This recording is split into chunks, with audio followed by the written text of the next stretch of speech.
Neema ya Bwana Mungu wetu iwe kwako, mtu wa Mungu, mahali popote unaponisikiliza na kunitazama. Leo nimekuja tena kwako. Kuna vitu viwili vya msingi ninataka nishare na wewe. Ukivifuata hivyo vitu na ukavifanyia kazi, hakika utakuja kufanikiwa isivyo kawaida, na utashangaa siku zote ulikuwa unachelewa wapi. Naweza ukawa unahangaika leo, unateseka, unafanya hiki, unafanya kile, huoni mafanikio, huoni mwanga, lakini kitu ambacho nitakwenda kukueleza ni kitu ambacho ukisikia utakiona ni kawaida sana, lakini ukikifanyia kazi itakusaidia sana. Ni kuhusu wazazi na watoto. Wazazi na watoto, kuna baraka, kuna neema na mafanikio makubwa sana hapa. Ninakwenda kukuambia mambo haya kupitia neno la Mungu kwenye kile kitabu cha Kumbukumbu la Torati 5 mstari ule wa 16. Neno la Mungu linasema hivi: waheshimu baba na mama yako kama Bwana Mungu wako alivyokuamuru, ili upate kuzidishiwa miaka yako ya kuishi, lakini upate kufanikiwa katika nchi ambayo Bwana amekupa. Sasa haya maneno ni amri. Hii ni amri ambayo Mungu ameiamuru kwamba waheshimu wazazi wetu, baba pamoja na mama. Kwa nini? Ili tupate kufanikiwa, ili tupate kuwa na miaka mingi ya kuishi hapa duniani. Sasa mahali popote ambapo unanisikiliza unaishi, iwe ni Ulaya, iwe ni Afrika, iwe ni Tanzania, iwe ni mjini, iwe ni kijijini, hapo mahali unapoishi ndipo mahali ambapo wewe Bwana amekupa kuishi, na kupitia hiyo sehemu unayoishi, hapo ndipo Mungu anaweza akakufanikisha, na hapo ndipo Mungu anaweza kukuinua na kukuheshimisha. Biashara zako zikaenda vizuri, kazi zako zikaenda vizuri, mipango yako ikanyoka na ukawa na mafanikio makubwa sana. Lakini kabla ya kuyafanya hayo yote na kuyatenda hayo yote, jambo la kwanza, kumbuka kuwaheshimu baba na mama yako. Na tunaposema kuwaheshimu baba na mama yako, maana yake ni kuwasikiliza, kuwajali na kufuata yale ambayo wanakuwa wanakuelekeza, kwa sababu mtoto kwa baba ama kwa mama hakui. Sasa miaka hii sasa hivi kumekuwa na shida sana ya watu wengi kutokuwajali, kutokuwasikiliza na kuwaheshimu na kuwatii wazazi wao. Kuna watu wanakufa kabla ya wakati, wanapoteza maisha kwa sababu ya kukosa utii na heshima kwa wazazi. Kuna watu wanaishi kwa shida, kwa tabu, biashara ziendi, kazi haziendi, wanahangaika kutafuta, ni kwa sababu ya kutokuwaheshimu nani? Wazazi. Kuna mtu anaumwa leo, anahangaika kuombewa huko na huko, anakwenda kwa mitume na manabii, lakini apone, lakini chanzo ni wazazi. Kuna mtu anahangaika kutafuta kazi, anatembea na dokumenti zake, lakini chanzo ni wazazi. Na wengine wamefika mbali siku ya leo, wanatoa heshima kwa mzazi mmoja, hasa mama, na wakamwacha baba. Anamheshimu mama, baba wanamtenga, wanamweka mbali sana. Baba anakuwa kando sana. Hata nyimbo zinazoimbwa unakuta nyimbo nyingi ni kwa ajili ya kumsifia nani? Mama kuliko nani? Baba. Lakini imekupasa wewe kuheshimu na kuwapa thamani wazazi wako wote wawili. Ikiwa wewe baba yako mzazi hajakukataa na wala hajawahi kukuacha, basi mpe heshima. Na mama yako pia mpe heshima. Haijalishi wazazi wako watakuwa namna gani. Hata kama ni wachawi, umesikia, hata kama wazazi wako ni walevi, wazazi wako labda wana tabia ambazo wewe zinakuchukiza kama mtoto, usiangalie tabia zao. Wewe wape heshima yao kama ulivyoamuriwa na Bwana Mungu wako, ili upate kuzidishiwa miaka ya kuishi, lakini ili upate kubarikiwa kwenye mambo yako.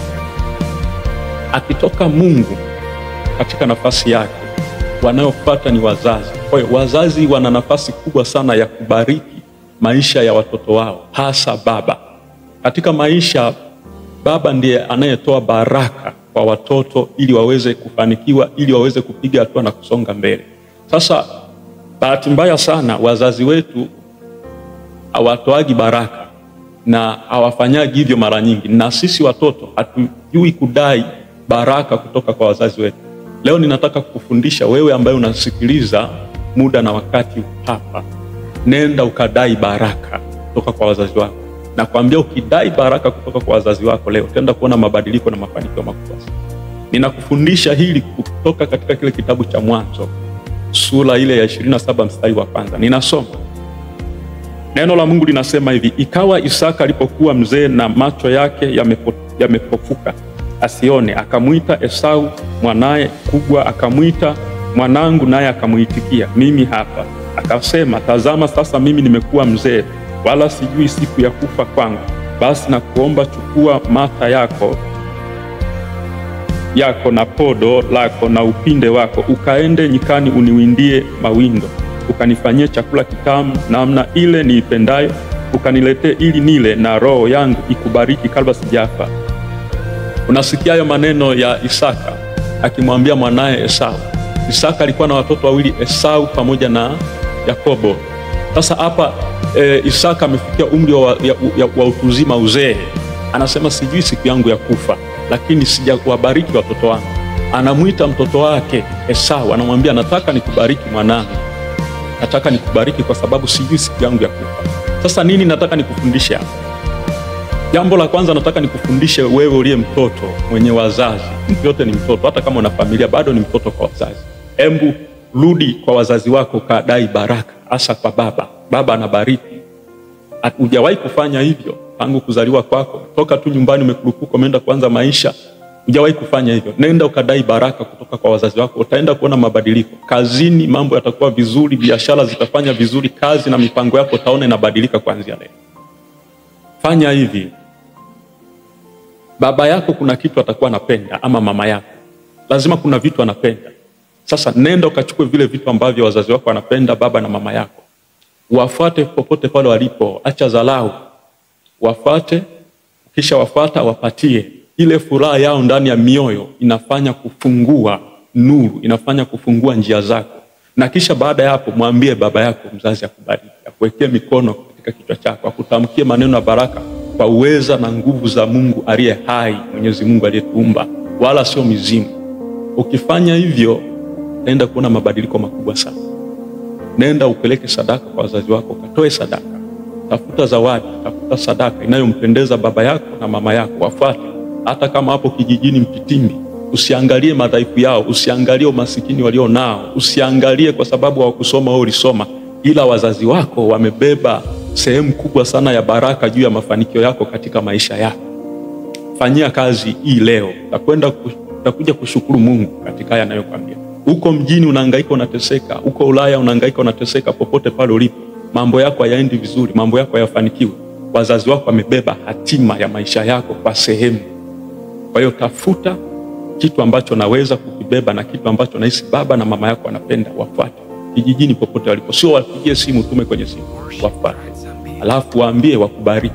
Asa baba ndio anabariki, mwambie baba akubariki, baba akubariki. Lakini pia wazazi, mwe na tabia ya kuwabariki watoto wenu, kwa sababu mzazi anapotoa baraka kwa mtoto wake ni rahisi zaidi mtoto kufanikiwa katika mahangaiko yake na mambo yake. Familia nyingi za Kiafrika huwa hatufanyi hivi, na wala wazazi wetu huwa hawafanyi hivi, na wala watoto huwa hawatafuti baraka kutoka kwa baba ama kwa mama.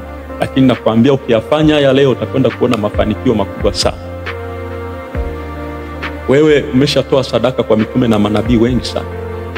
Muona nabii kumwona mtume umeambiwa milioni 500 umetoa, 300,000 umetoa. Umekwenda kwa waganga hujafanikiwa. Mwingine anaumwa aponi, anapima kila siku hospitalini ugonjwa uonekane. Lakini akatapofanya haya tu, kwenda kuwaona wazazi na kutoa sadaka yake kwa wazazi na kuwaomba wazazi wake wambariki, maisha yake atakwenda kufunguka, uchumi utakwenda kufunguka. Kijana anayehangaika kutafuta kazi hapa mjini atakwenda kuona maajabu, anapata mpenyo, kazi inafunguka. Binti ambaye anatamani kuolewa, fanya hichi leo, watafute wazazi wako, wafuate kule kijijini, acha dharau. Wengine hata wazazi wao ukiwapigia simu hawapokei, wakiona simu za wazazi wao wanakasirika na kuchukia, anajua anataka kuombwa hela. Mzazi wako anatamani kubwa katika maisha yako.